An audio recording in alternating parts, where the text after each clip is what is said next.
videolõunatund Nõmme raadios. Tere, esmaspäev taas, kevad täies hoos ja lõunatund Nõmme raadios. Nii nagu Margus Leppa on seda kogu aeg öelnud, nii ütleme täna meie ka teeme seda muidugi natukese väiksema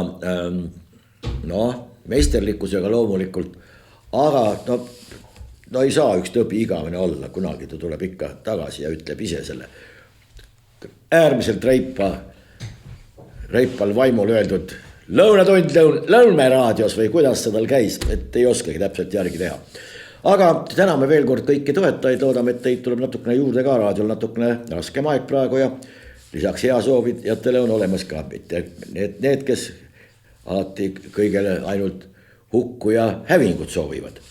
Aga meie elame siiamaani ja eksisteerime tänu teie toetusele rõõmsalt edasi ja loodame seda edaspidigi teha. Nüüd aga tänase programmi juurde ja alustuseks üks võrdlemisi kentsakas lugu, sellepärast et kui näiteks EKRE parteijuhid on alati öelnud, et nad on sellised õige teadmise ja inimlikkuse eest väljas ja loomulikult on näidanud üles oma perekondlikku suurepärast religiooni tundmist, siis nüüd jäi küll suu lahti, sellepärast et keegi tuttav saatis mulle ülesvõtte sellest, kuidas Martin Helme Riigikogu ees esinedes ütles, et on üks religioon maailmas, mis vihkab naisi, see pidi islam olema. Midagi taolist võib kuulda tegelikult esimest korda, sellepärast et islamis ei vihata naisi. Ja isegi Koraanis ei ole mitte ühtegi momenti, isegi vihjet selle peale, et naistesse tuleks kuidagi halvustavalt suhtuda. Ja vastupidi, see, kes natukene idamaadega kursis on, see teab, kuidas suhtutakse idamaades emadesse. Ema on seal A ja O ja kõige tähtsam üleüldse, vaatamata sellele, et mitte tead, et ta on sunnitud kandma seal purkat või mingisuguseid muid selliseid nägu katvaid rõivaid erinevates konfessioonides, tähendab maakondades on see natukene erinev, aga täpselt samamoodi võiks ju iriseda ka me, kuidas nüüd neid mulgi naisi sunnitakse keset suve villaseid seelikuid kandma ja kuidas näiteks ka setu naisi sunnitakse neid kohutavalt raskeid hõbesõlgi kandma ja nii edasi, eks igal pool on oma traditsioonid, aga see, et islam vihkab naisi, on totaalne nonsense. No see viis küll noormehe nüüd natuke väga paljude silmis allapoole, just seetõttu, et no ega kui sa oma küünla alles jätad ja teised kõik ära puhud, ega su enda küünal selle pärast siis heledamini põlema ei hakka. Aga ruumis jääb oluliselt pimedamaks küll. Nii et loodame, et äkki Martin Helme õpib ka veel natuke juurde, teeb selgeks, mis asi on budism ja mis asi on islam ja mis asi kas või kristlus oma kõikvõimalikes variatsioonides. Ainuüksi siin Eestis on sektante läbi ajaloo olnud kümnete erinevate ringkondade kaupa. Üks ajab teist taga. Muide, selle kohta on ka üks lugu juhtunud, mis väidetavalt on tõsi. Kuskil kuskil, see tähendab kohta ei ole. Umbes 7-8 aastat tagasi olevat käinud siin Jehoova tunnistajate mitte delegatsioon, aga ekskursioon. Pandi seltskond kokku ja sõdi Itaaliasse. Käidi Milanos ja isegi kontserdil olevat suurepärane olnud. Aga ekskursiooni kavva kuulus ka Sitsiilia külastamine ehk Palermo.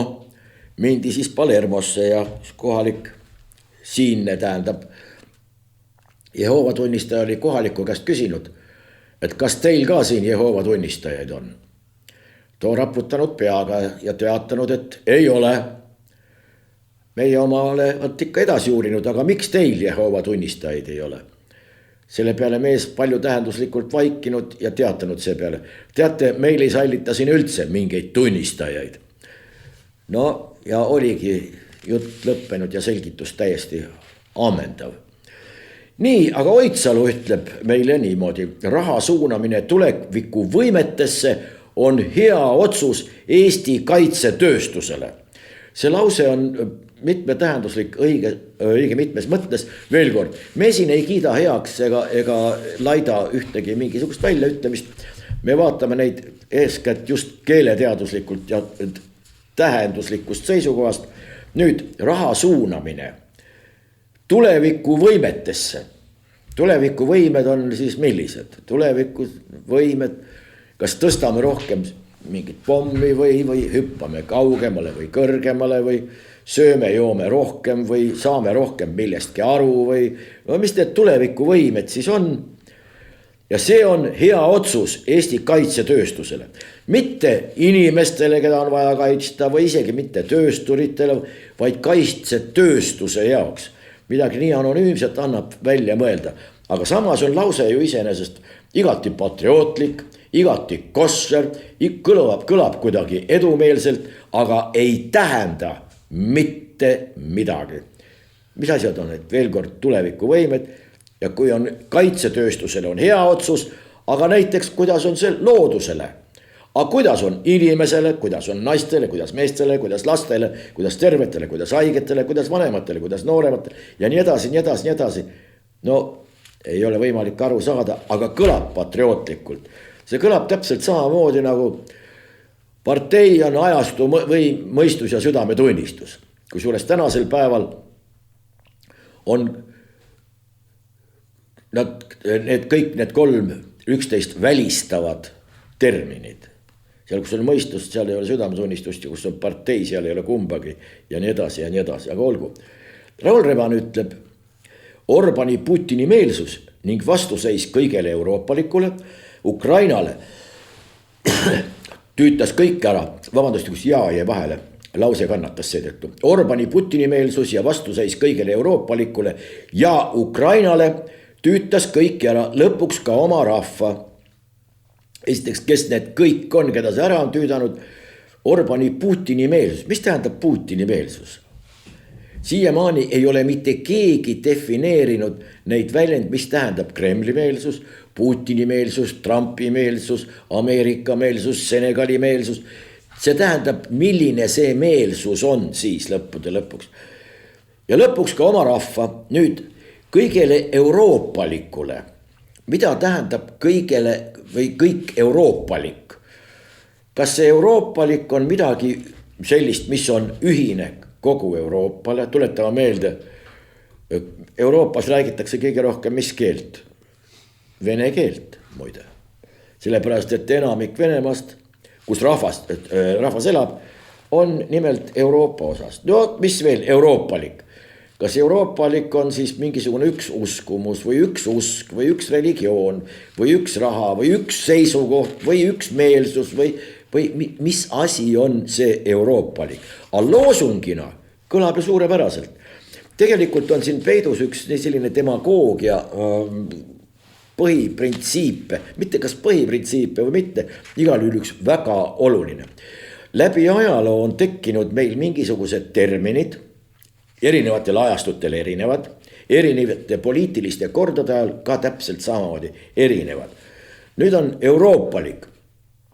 See on midagi, mille kallal ei ole eriti ohutu ilkuda või isegi küsimusi esitada, mis asi see on. See on näiteks nagu kirikus kunagi, keskajal ütleb, et mingil kindlal hetkel tuli püsti seista ja kui keegi hakkab ikkagi küsima, et kuulge, oot, mis jama see nüüd on? Kui ta juba küsib, et mis jama see on, sellega ta väljendab loomulikult oma suhtumist, aga kui ta lihtsalt küsib ka järjest ja järjest, oot, miks peab selle koha peal püsti tõusma? Miks peab siin silmad langetama, aga miks peab nii, miks peab naa? Siis teatud küsimuste korduvuse korral ta läheb ise kas tuleriidale või kägisetakse mingisugusel muul viisil ära, tervit, ei ole vaja küsida. Täpselt samamoodi on näiteks mitmesugused terminid läbi ajaloo, näiteks holokaust praegu. Ega kui hakkab keegi ikkagi päris pinda käima ja küsima, et kuidas moodi nüüd ikkagi selle holokausti, see ei ole hea toon, ei ole hea küsida kõigele euroopalikule. Täpselt samamoodi nagu praegu on seoses näiteks droonidega. Ei ole hea toon küsida, kuidas, kelle droon, mis asju. See on kõik õige ja kui sa hakkad küsima, täpsustama, et loogikat siin ju ei ole, ükskõik.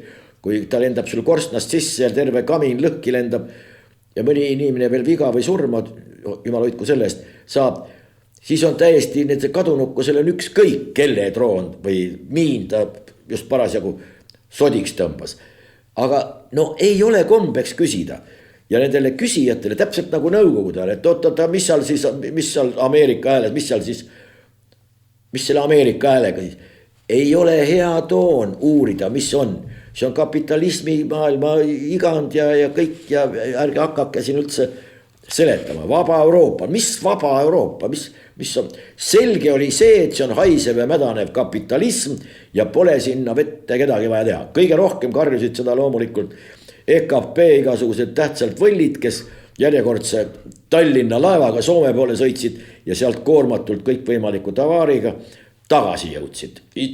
Unustamata loomulikult teatamata, et kuivõrd haisev, mädanev ja kole seal kõik on, aga ketsid või särgid, nailonpluusi, mis ma sealt tõin, vaat see on suurepärane, kõik teksab üksteist rääkimata.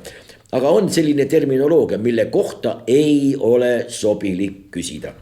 Ja seda kasutatakse üha enam ja enam kõikvõimalikes sõnavõttades, kui hakkad küsima, et oota, mida sa sellega nüüd mõtlesid.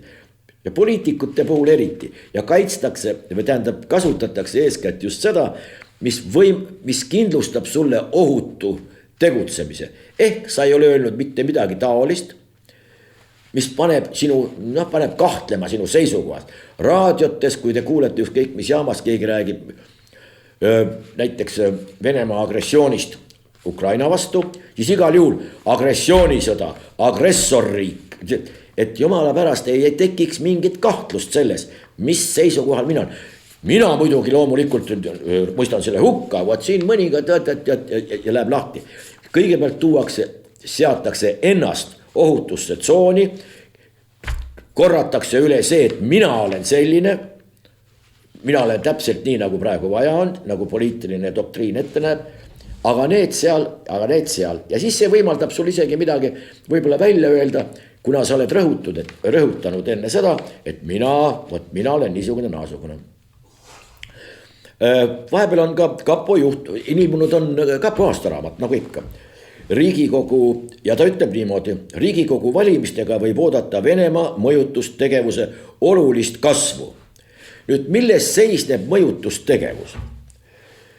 Kui läheb nii, nagu ette on nähtud, et kõik süvariik ja kõik on rahul, valimistulemuste tulemusena said võimule kõik need, keda oligi vaja võimule saada. Siis öeldakse, näete, kui tublid me olime, me hoidsime ära kogu mõjutustegevuse, nii kõva mõjutustegevuse, pehme ja poolpehme, vintske kõva ja poolkõva, igasugused mõjutustegevused, näete, oleme ära hoidnud. Ja see tähendab seda, et iga maksumaksja sent on kulutatud ära otstarbekalt. Kui nüüd peaks juhtuma mingisugune apsakas, et see e-valimiste süsteem annab mingisuguse kas tõrke või mingisuguse muu niisuguse mitte soovitud tulemuse või jääb see kuskile sinna kõikuma, siis on alati võimalik öelda, näete, meil jäi võimekusest ja rahast pisut puudu ja see tõttu on valimistulemused sellised, nagu on. Eeskätt on siin loomulikult tegemist Putini mõjutustegevusega ja kahjuks on Eestis veel neid inimesi, kes sellele alluvad ja tänu sellele teevad ebaõigeid valikuid. Kas pole suhteliselt loogiline, suhteliselt kindel, mitte millekski kohustab, aga kõike õigustav jutt. Me vaatame järjekordselt, me ei rõhu siin selle peale, et kas kellelgi on õigus või kellelgi ei ole õigus või on osaliselt õigus, me võtame siin välja öeldud lause ja katsume seda tõlgendada. Nii, Ungarist veel. Ungari valitsus saab uue Orbani. Kuulake nüüd, alustan uuesti. Ungari valitsus saab uue Orbani, kellel pole kukutatud peaministriga, ehk siis Orbaniga, midagi ühist. Tekib uus Orban millel pole vana Orbaniga mitte midagi ühist. Vaat nüüd selle kohta ei oska mitte midagi öelda. Meil on uus auto, millel ei ole vana autoga midagi ühist. Meil on, tea küll, see siin, uus auto võib olla küll, aga meil on uus Ford Mondeo aastast 1990, millel ei ole vana Ford Mondeo aastast 1990 mitte mingisugust pistmist. Kuidas teile see kõlab? Aga see lause on praegu täpselt samasugune. Nii, kirjutatud on ka veel niimoodi. Huvitav, et Päevaleht ja Delfi, nad on, kui te neid pealkirju natukene lähemalt loete, neid seisukohti endale selgeks teete, siis tundub täpselt nagu süvariigist võetud, täpselt niimoodi. Esindatakse täpselt seisukohta, nagu oleks konks kellelgi ülahuules ja tehakse täpselt seda, mida kuskilt ette antakse, sellepärast, et oleks see kuidagi moodi ka järjepidev. Ei ole, see muutub vastavalt sellele, kuidas poliitiline olukord maailmas muutub, vastavalt sellele muutuvad ka need seisukohad. Aga päris põnev, selles mõttes jällegi me räägime keeleliselt väljendatud mõttetegevusest. Nii, ja öeldakse niimoodi. Ungari lubab suhted Venemaaga läbi lõigata, kellest saab Eesti poliitikute hinnangul Euroopa Liidu uus Orban. Euroopa Liidu uus Orban, Orban võeti just maha. No mõeldakse ilmselt seda, kes hakkab Venemaaga läbi rääkima. Samal ajal on see lause täiesti vale. Vale ja eksitatakse lugejat. Täpselt niimoodi ütles uus ehk peatne, kellest peatselt saab Ungari peaminister Peter Magyar, et ta asub loomulikult ümber vaatama Ungari poolt takistatud Euroopa abi Ukrainale ja siis ta vaatab ümber ka seal veel mingisugused asjad. Temast saab Euroopa Liidu tubli liitlane ja nii edasi, aga ütles ka, et valimised ei muuda geograafiat ja ilmselt tuleb kütuse suhtes Venemaaga endiselt läbi rääkida ja ta on vajadusel nõus Putiniga läbi rääkima. Nii et suhted Venemaaga läbi lõigata, ei, see on lihtsalt kõige otsesem vale. Aga võib-olla ei oska keegi tõlkida või saab lihtsalt asjadest valesti aru. Või mõtles selle ise hoopiski välja. Või pani AI äkki sellest kirjutama. Aga puhast valet ei ole ka ilus välja pakkuda. Jürgen Ligi ütleb, riik ei peaks hindu maksulangetustega kunstlikult alla suruma. See teeb sageli karuteene. Ja siis veel, kuidas kontrollida, kuidas ei tohi kontrollida hindu. See tähendab, et Eesti Vabariigi rahandusminister ütleb meile, et kontrollida hindu ei saagi ega ei tohigi riiklikud mehhanismid. Vot see on nüüd küll väga huvitav. Ja riik ei peaks hindu maksulangetustega kunstlikult alla suruma. Peaks hoopiski tõstma või? Tähendab, me oleme siiamaani aru saanud, et Eesti Vabariigi valitsus omab siiski mingisuguseid hoobasid, mille abil kujundatakse Eestis ühe või teistsugune mingisugune ettevõtluskeskkond, kaubanduskeskkond ja üldse elukeskkond suuresti. Meil on loomulikult parlament, kes on seadusandlik, ehk kujundatakse need seadused, aga valitsus oma määruste ja kõikvõimalike muude aktidega, haldusaktidega kujundab seda kliimat, milles me kõik toimetama peame. Jürgen Ligi ütleb, et ei ole vaja. Jürgen Ligi sellisel juhul ka ei ole ju vaja, kui riik mitte mingisugust mõju hindadele avaldada ei tohi ega peagi. Aga milleks meile Jürgen Ligi, kui keegi ütleks? No aga olgu, võib-olla öeldakse, et on vaja. Ülikoolides ei õpetata piisavalt muukeelsete laste õpetamist. See pealkiri valmistas niisuguse, seal oli tehtud intervjuu, üldiselt mul oli eelarvamus kohe selle kohta olemas, mis ei pidanud paika, ma rääkisin selle isiku endaga, kellega oli intervjuu tehtud ja nüüd see intervjuust, mis oli trükitud kujul. Väga palju on tulnud kooli nii-öelda karjääripöörajaid, kellel puudub pedagoogiline haridus või kui neil isegi on pedagoogiline haridus olemas, siis puudub neil lõimitud aine- ja keeleõpet keeleõppe metoodika teadmine. Lõimitud aine- ja keeleõpe on toiminud juba umbes 200 aastat. Siin midagi uut sisulist ei ole. Nüüd pedagoogiline haridus, ka pedagoogilist haridust kui sellist ei ole olemas. On pedagoogiline ettevalmistus. Lõimitud aine- ja keeleõpe, LAK-õpe on universaalne keeleõppe meetod, mille käigus õpitakse eesti keelt ja ainet koos. Ei ole võimalik õpetada mingisugust või õppida ainet, kui sul keelt all ei ole. Lihtsalt ei ole võimalik. Mingisugusest tasemest, jah, on see võimalik, nii nagu oli juba nõukogude ajal õpetati näiteks süvendatud õppega inglise keele koolis, näiteks Tallinna 7. keskkool, praegune Inglise kolledž, õpetati sealgi juba 5. klassist näiteks geograafiat inglise keeles, aga see oli võimalik tänu sellele, et inglise keele põhi oli juba all. Nüüd see on üks vorme keelekümblusest, millega Eestis on tegeldud süsteemselt 2000. aastast. Keelekümblus on teatavasti üks vorm, mille tõi siia Kanadast saabunud üks, ma ei mäleta, mis ta nimi oli, üks tegelane, kes ütles, et vaat see on üks universaalne asi ja sellega on tegeldud juba 26 aastat. Aga nagu näete, kuskile jõutud ei ole ja üks põhjustest on siin see, et lihtsalt on ära unustatud tõsiasi, et keelekümblus saab toimuda edukalt sama keelegrupi raames.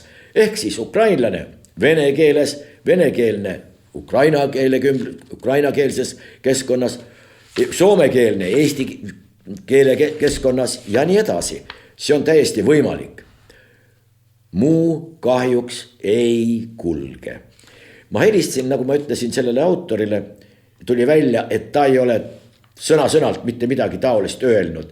See tähendab, kirja on pandud vastavalt sellele, kuidas intervjueerija on sellest aru saanud ja milline on tema enda arusaamine kogu asjast. Ja tähtis ongi siin see, mitte see, mida intervjueeritav tegelikult rääkis. Ja intervjueeritavaga suheldes oli otsekohe selge, et intervjueeritav sai sellest suurepäraselt aru. Ma ütlesin, et kas te ei taha öelda sellele intervjueerijale või väljaandele küsimused ERR-is, et teda on valesti tõlgendatud. Ohkas ja ütles, et pole mingit mõtet. Ega võib-olla tõesti ei ole ka. Niisiis, vandeadvokaat Gregori Palm ütleb meile niimoodi. Ühiskonnal on turvalisem, kui me lapstapjate nime teada ei saagi. Tähendab, lapstapja on, tema nime ei ole vaja välja öelda, et keegi hiljem ei teaks. Aga võib-olla võiks olla siit natuke edasi arendada seda mõtet. Võib-olla peaks olema meil ka valitsus ja näiteks miks mitte ka Riigikogu, kelle nimesid me ei teagi. See on salajane, piisab sellest, kui me teame, et meil on valitsus, piisab sellest, kui me teame, et meil on Riigikogu ja selle jaoks, et neil oleks turvalisem toimetada, et neid ei pommitataks mingisuguste libakirjadega või mingite libakontodega või et kellelgi oleks võimalik kasutada riigikogulase püha mingit sotsiaalmeediakontot või veel tont teab tegeleda mingite väljapressimistega, ongi edaspidi nii Riigikogu kui ka valitsus kõigi oma nõunike ja muude tegelastega lihtsalt salajane. Avalikud on ainult kodanikud, kes nende ridadesse ei kuulu. Äkki tasub arutamist. Nikolai Degtyarenko keegi. Nüüd on välja leiutatud. Muide, see panete tähele, kui on vaja sõimata kedagi venelast, siis leitakse selle jaoks ilmtingimata mingisugune venelane. See kõlab autentsemalt kuidagi moodi. Kuskilt Siberist on toodud, Tomskist toodi kõigepealt mingi Kuzitškin kohale, siiamaani eesti keelt ei oska, aga nautis Siberis kultuurimaja juhina või rahvamaja juhina kõiki neid nomenklatuurile sätestatud õigusi ja hüvesid, aga siis kohaliku meedia andmetel hakkas seal vargustega tegelema ja jõudiski midagi ära virutada, aga siin leidis, et siinne pelgupaik on väga hea ja siin öeldi ka, et kui sa oled nõus kaasmaalasi, kaasrahvuslasi sõimama aega, siis tule ja istu siin. Sellega ta tegelebki. Ja nüüd on Degtyarenko välja ilmunud, kes sõimab Mihhail Kõlvartit. Mihhail Kõlvart seab ohtu Ida-Virumaa töökohad. Keskerakonna esimehe Mihhail Kõlvarti tekitatud lärm kaevandusõiguste ümber on infomüra. Tema väited ei vasta lihtsalt tõele. Perekond Kõlvartid on teinud Eesti Energia äriotsusest poliitratsu, ütleb Nikolai Dektjarjenko. Juba on pandud mängu perekond Kõlvartid, perekond.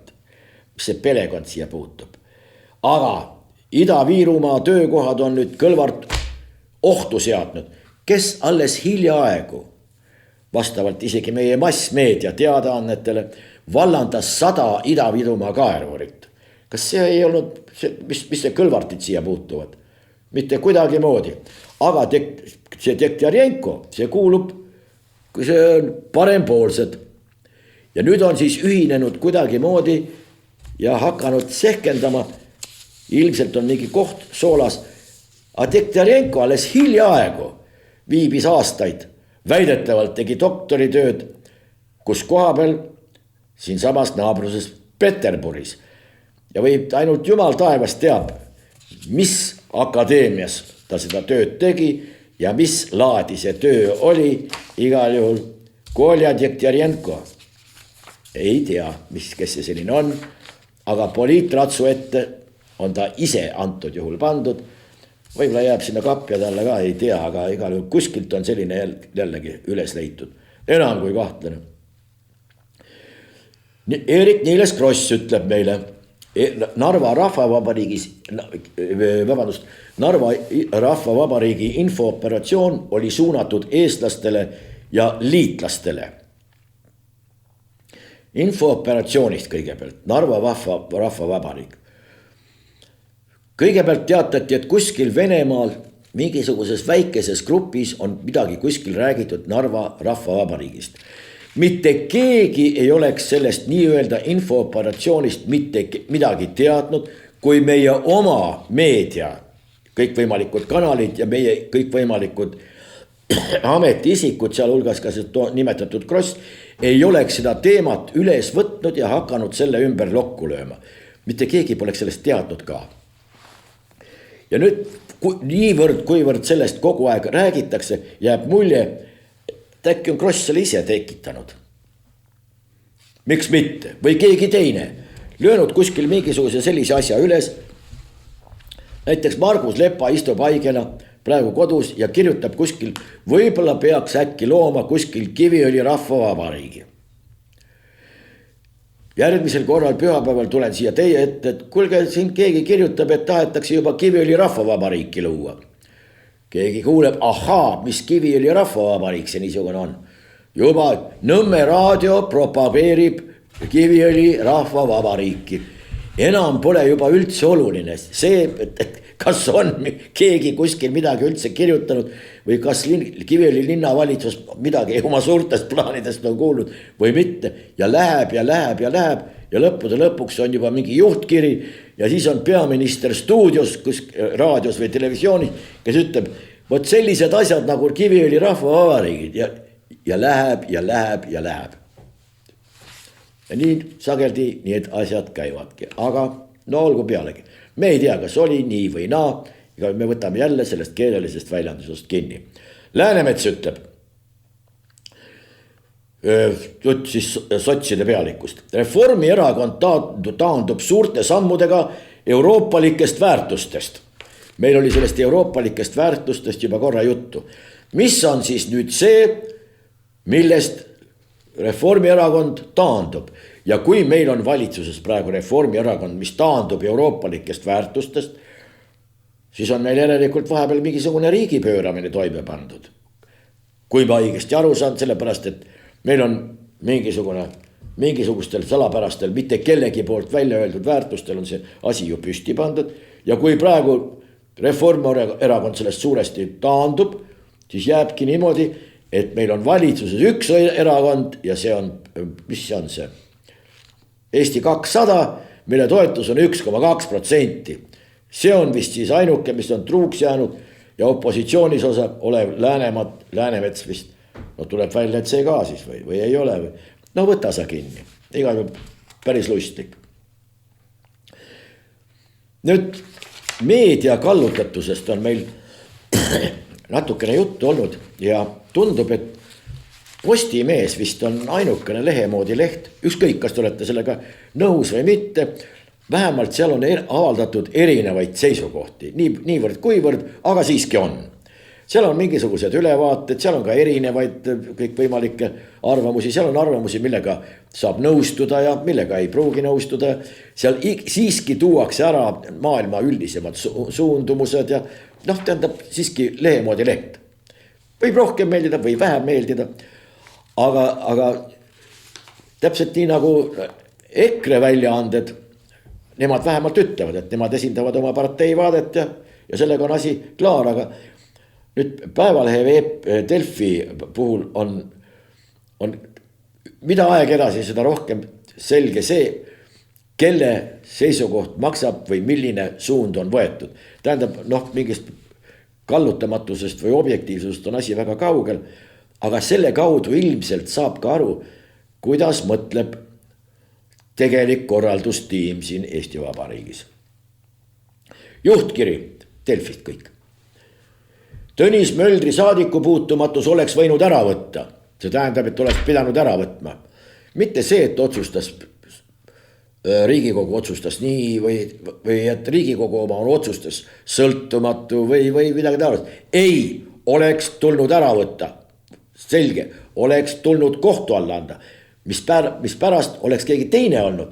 Võib-olla ei oleks nii olnud nii väga vaja, aga Möldri puhul oleks, me siin ei räägi, kas oleks Mölder on õige poiss või mitte, aga lihtsalt kallutatusest.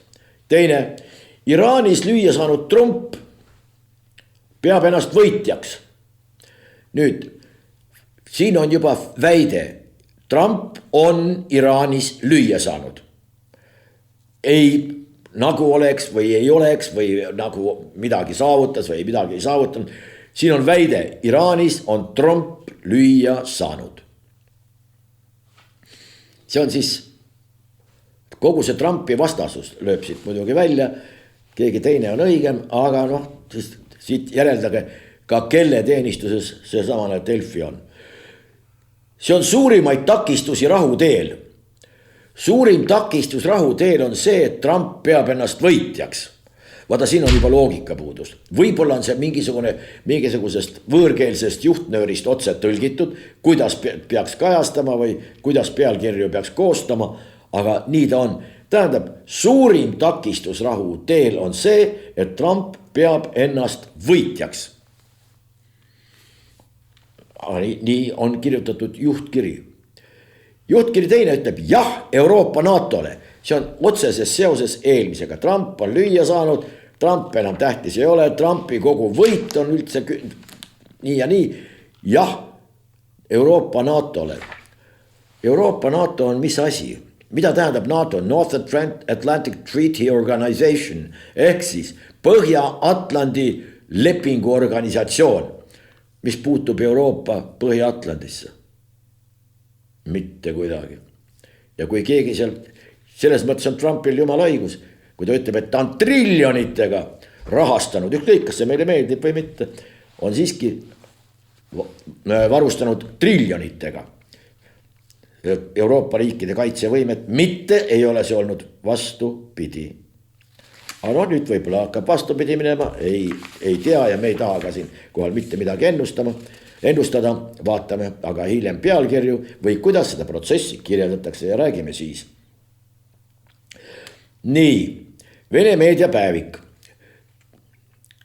Kõik kihab, kohe ootab Eestit Venemaa kallaletung. Tean, kuidas neid jutte tekitatakse, aga just niimoodi tekitataksegi, et keegi ütleb, kohe ootab Eestit Venemaa kallaletung. Väidetakse meile kogu aeg vastupidist, ei ole jõudu, ei ole võimet, ei ole tahtmist ja nii edasi. Aga nüüd on kohe ootab, see on see samane sõja atmosfääri köetakse jällegi üles, aga peaasi, et sõda ei tule. Kuna meil on teada, et sõda viiakse üle otse kohe vaenlase territooriumile, siis ei ole meil ju midagi karta. Või oleme millestki valesti võib-olla aru saanud. Nii, arvamus Delfi ütleb niimoodi. Päästja abi jääb hiljaks, bürokraatia ei luba politsei ja päästedroonidel kiiresti õhku tõusta. niisiis, abi jääb hiljaks, kõigepealt teile antakse teada, et abi jääb hiljaks. Bürokraatia ei luba politsei ja päästedroonidel kiiresti õhku tõusta.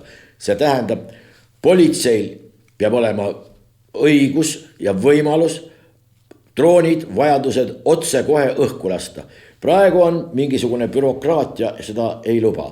See tähendab, et kuna bürokraatia on ees, siis abi jääb hiljaks. Mitte totaalne jälgimine, juba mis praegu siiamaani on toimetatud, täiesti ebaseaduslikult, seda on ametlikult öeldud, et see on ebaseaduslikult siiamaani toimetatud.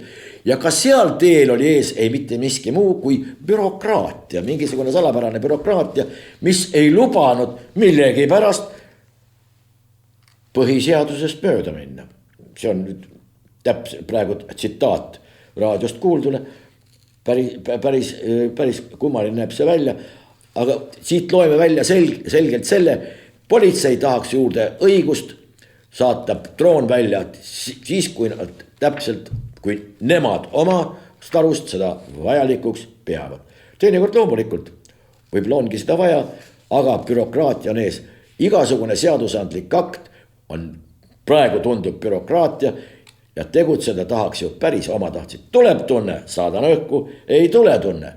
Ja pärast ütlen igal juhul, see oli ohu likvideerimiseks. Kui öeldakse, milles see oht seisnis, meile saabus signaal, et oht on olemas. Kõik asja huvidest me rohkem kommenteerida ei saa. See, kas oht tegelikult oli ja kas keegi üldse tegelikult mingist ohust teada andis, see on hoopis kolmas asi. Nii, aga vaatame edasi.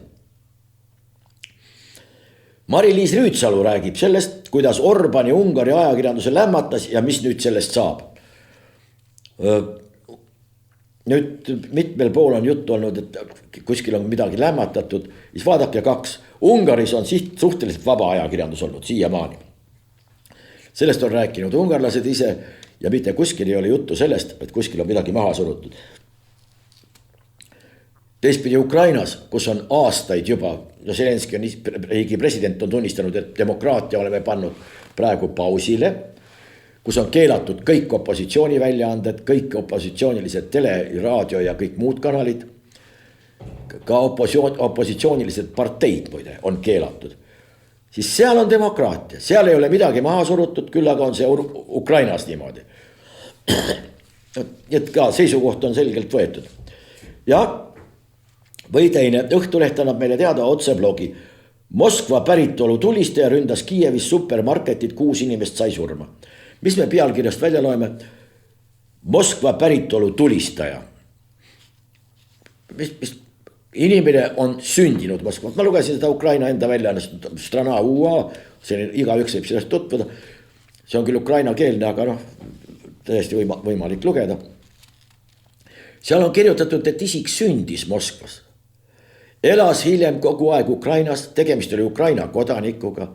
Tegemist oli alates 2014. aastast sõjast osavõtnuga. Tal oli aukraad ja nii edasi. Ta oli Ukraina endine sõjaväelane, kuni viimse hetkeni. Võib-olla oli tal posttraumaatiline stress, ei tea selle koha pealt. Aga otse kohe oli vaja seostada tulistaja Moskvaga. Mis jääb inimesele meelde? See oli jälle Moskva pärit, selge, Moskva, selge. No, nii antaksegi. Värvikus, värving ja antakse suhtumine sellesse juurde. Aga võiks ju objektiivselt ka teinekord öelda, et üks või teine, Ühendriikides toimib neid kõikvõimalikke tulistamise kogu aeg. Imed, neid ei ole hakatud veel seostama, kas siis Valgevene või Senegaliga näiteks. Mõlemad täiesti suvaliselt võetud. Nii. On Riigikogus töötab uus väga kena muide. Noor naisnõunik on ta. Ma tahtsin öelda konsultant, ei nõunik. Ja ta kirjutab niimoodi. Hiljutised sündmused Eesti õhuruumis ilmestavad seda. Desiree sõnul väga hästi ja ta ütleb. Kuigi tegemist ei olnud otsese rünnakuga Eesti vastu, vaid sõja ülekandumisega, sõda kandus lihtsalt siia üle. keegi ei ole Eestit rünnanud ega mitte midagi. Kui siin midagi lõhkeb, siis on see lihtsalt sõja ülekandumine. Olukorraga, kus Ukraina vastu suunatud droonirünnakute mõju ulatus ka meie territooriumile. Droonirünnakute, võtame uuesti, Ukraina vastu suunatud droonirünnakute mõju. Näitab, need droonirünnakud olid siis Ukraina vastu suunatud. Me oleme siiamaani aru saanud, droonirünnakud rünnati Ust-Luga naftatöötlemissadamat või nafta laadimissadamat ja neid objekte, mis olid seotud naftatranspordi ja töötlemisega ja need olid Ukraina droonid, siis nüüd tuleb välja, et ta on aru saanud, et need olid hoopiski suunatud Ukraina vastu. Aga plahvatsid seal sadamas kuskil. Sellistes olukordades ei ole ainult see oluline, mida teeb riik või kaitsevägi. Väga oluline on ka see, kuidas käituvad inimesed. See tähendab, ei kaitsevägi ega riik ei koosne inimestest, eraldi on kaitsevägi, siis on riik ja siis on inimesed. Kellest koosneb Eesti kaitsevägi, tahaks teada. Seal ei ole ainult mingi tank või mingi püss seisanud nurgas püsti või mingi blindaaž kuskilt kaitsepiluga või meresõlju mingi miinikene või veel midagi. Olen aru saanud, et ka need on luust ja lihast inimesed, kes on valinud endale õilsa elukutse ja on patriootidena läinud, reeglina patriootidena läinud siis kaitseväkke, Eesti kaitsele. Aga tuleb välja, et nad ei olegi inimesed. Vähemalt nii ütleb meile Riigikogu nõunik. See on täpselt sama nagu seened ja puravikud.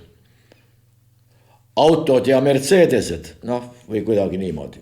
See tähendab, klassifikatsiooniga on asjad päris sassis. Teeks selgeks, läheks alles siis nõu andma, kui on mida anda. Tööandjate hinnangul on Iraani sõja tõttu majandus liikumas kriisi. Iraani sõja tõttu on asi liikumas kriisi, aga mina lugesin, et me peame seda sõda igati toetama. Tähendab, toetame midagi sellist, mis viib meid kriisi. Võt siin tundub, et puudub loogika, aga kui niimoodi öeldakse, ju siis need inimesed, kes seda niimoodi ütlevad, saavad ka sellest niimoodi aru. Aga võt siis on väga raske edaspidi oodata mingisugust paranemist, sellepärast, et tavaliselt olukorra paranemine või parandamine algab sellest pihta, kõigepealt teeme selgeks, miks on olukord just selline, millised on selle olukorra väljakujunemise põhjused ja siis hakkame neid põhjusi, kas likvideerima, nende mõju vähendama või kui ei ole võimalik, siis mingisuguste kaitsemehhanismide loomisega. Aga lihtsalt, et aga võib-olla on see lihtsalt moodne käsitlus. Vabandust. Nüüd on uus Kapo aastaraamatust võib lugeda ka seda, et Hiina on viinud propagandareisile Harju Elu ja MK Estonia ajakirjaniku. Kapo kirjutas oma aastaraamatus, et Hiina saatkond Eestis on negatiivse kuvandi murdmiseks tõhustanud kultuuripropagandat. Kas see kujund on negatiivne? Tahaks nüüd küll küsida Hiina kohta. Enamuselt, ma kujutan, et endalgi on ettekujutus Hiinast natukene rohkem võib-olla kui päris tavaliselt, sellepärast, et on lihtsalt kokkupuude. Hiina on teinud läbi meeletut teadus- ja tööstusrevolutsiooni, ühiskond on väga-väga palju muutunud. Ja me võime muidugi öelda, et jah, et seal on ka jälgimisseadmed ja seal on sotsiaalse kontrolli kõikvõimalikud seadmed ja inimesed saavad plusspunkte hea käitumise eest ja miinuspunkte halva käitumise eest. Nii näiteks muide on ka, kui sa oled hästi käitunud ja sul on plusspunkt hästi palju, siis sa saad broneerida hotelli ilma ettemaksuta ja sealt igasugused muidki asju veel. Aga see on hiinlaste siseasi. Aga kes on öelnud, et hiinlastel kujund on valdavalt negatiivne? Kelle jaoks ta on negatiivne? Vähemalt Kapo aastaraamatus on niimoodi väidetud. Ju siis on ka põhjust. Hiina saatkond Eestis on negatiivse kuvandi murdmiseks, nagu juba öeldud, tõhustanud kultuuripropagandat. Feng Shui'd on siin reklaamitud ja sellest on räägitud juba aastakümneid. Kõik võimalikku nõelravi on ju siin harrastatud ka ja kas siis tõesti on sellest nüüd süüdi Hiina kultuuriministeerium või Hiina eriteenistused? või on äkki tegemist siin 5000 aastase Hiina riigi ja nende traditsioonidega, mis võib-olla püsivad maailmas, on püsinud rohkem kui ükski teine riik üleüldse maailmas kestnud on. Aga olgu pealegi. Sama trendi on näha ka mujal Euroopa Liidus. Hiina kommunistlik partei usub Kapo väitel, et propaganda on tõhusam, kui sellest räägivad Eesti inimesed. Võt see samane Dektiarenko ja Kusitškin ja kõik see seltskond, see kuulub sinna samasse valdkonda. Loomulikult on see usutavam, kui venelasi sõimab venelane näiteks. Võib-olla selle jaoks need Dektiarenkod seal parteis hoitaksegi. Nüüd aga räägime natukene paari sõnaga Eesti Vabariigi kõrgemate ametkondade tööjõupoliitikast ehk nendest valikutest, mis tehakse. Praegu võib igaüks kandideerida, konkurss on avatud ja praegu äkki keegi kuuleb siin sellest esmakordselt, siis tõtake, pange nimi kirja, aga enne kuulake, millega tegemist on. Majandus-kommunikatsiooniministeeriumis on konkurss täiesti tehtavale tööle. Töö ja võrdsuse asekantsleri ametikohale. Töö ja võrdsus, tähendab, kõik peavad olema võrdsed, ma ei tea, mismoodi see kõik on võrdsed välja näevad. Kõik ei saa võrdsed olla, ühed on pikemad ja teised on peenemad ja teised on paksemad ja omad on lühemad ja ühed on mõne arust ilusamad ja teise arust koledamad ja ühed on naised ja teised on mehed, ühed on tugevamad ja teised on teravama mõistusega ja teised midagi niimoodi, aga ju siis peab olema võrdne kõik, kui on iseasi on võrdõiguslikkus, et kõigil õigused võrdsed on, võt see on juba hoopis teine asi, aga võrdsus ja tööametikoht, nii, ja mida see siis eeldab, sellest me ei tea keegi mitte midagi, ega ei olegi oluline, aga ilmselt isegi mõtlesin, et aga võib-olla nalja pärast kirjutaks, on ennegi kirjutatud need vastused, mis tulevad, kui tulevad, on enam kui naljakad, aga millegi pärast on selle kantsleri koha peal ette nähtud juurdepääsu olemasolu või loa olemasolu juurdepääsule riigisaladusele. Tähendab, võrdsus eeldab riigisaladust. Võrdsed, võrdsemad ja kõige võrdsemad või siis töö või mitte töö või kuidas moodi. Ja siis on vajalik kirjutada ka essee muide, kõik konkureerimisteks ja võtas tuleb ausalt tunnistada, et sellega ma hakkama ei saaks. Teema on selline. Mida teen mina töö- ja võrdsuspoliitika asekantslerina ära noorte töötuse vähendamiseks ja poiste haridusest välja kukkumise ennetamiseks? Poiste haridusest välja kukkumiseks.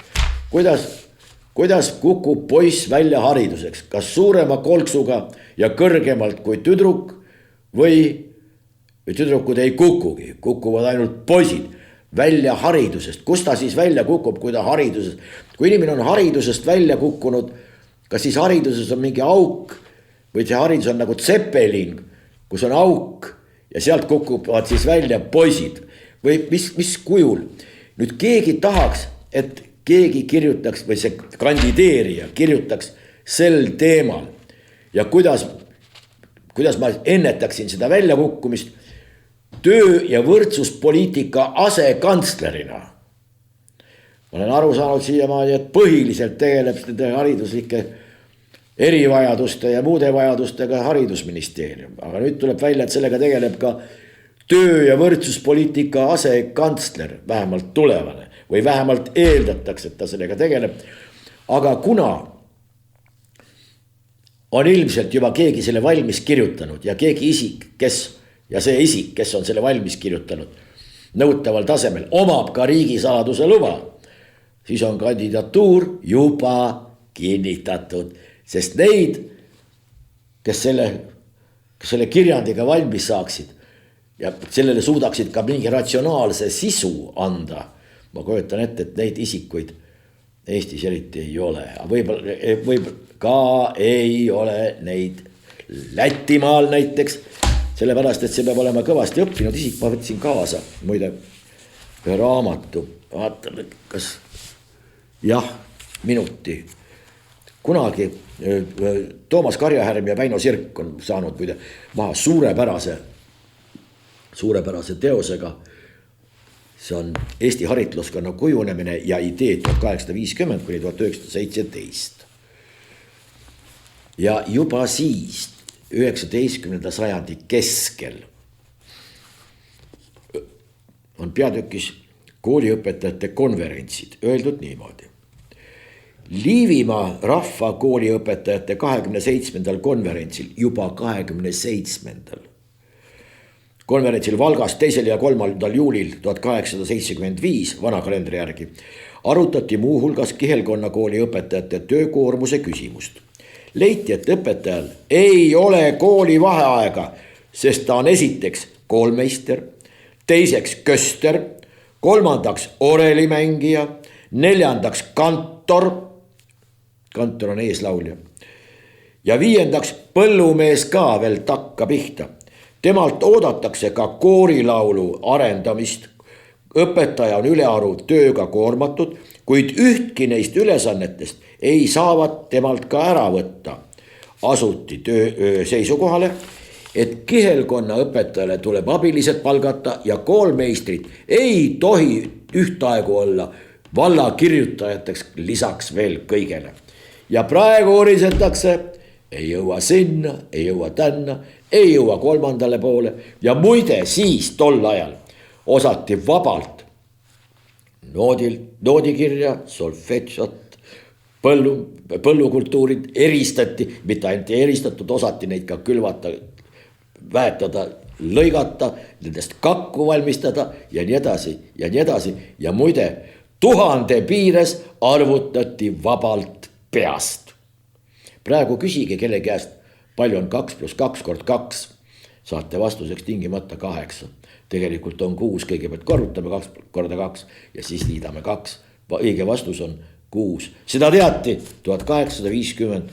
Praegu oleme jõudnud staadiumile, kus meil on Kristiina vallas, meil on Eesti 200, 300 ja ma ei tea, varsti ka 1000. Aga see teadmine on kuskile ära kadunud. Sellega tänaseks lõpetame, me kohtume teiega peatselt ja lugu on selles, et täname veel kord kõiki toetajaid, loodame, et teilt tuleb edasi.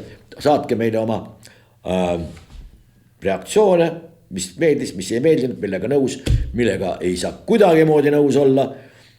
Riielge, kui vaja on ja meie püha sõda loomulikult läheb ikka edasi.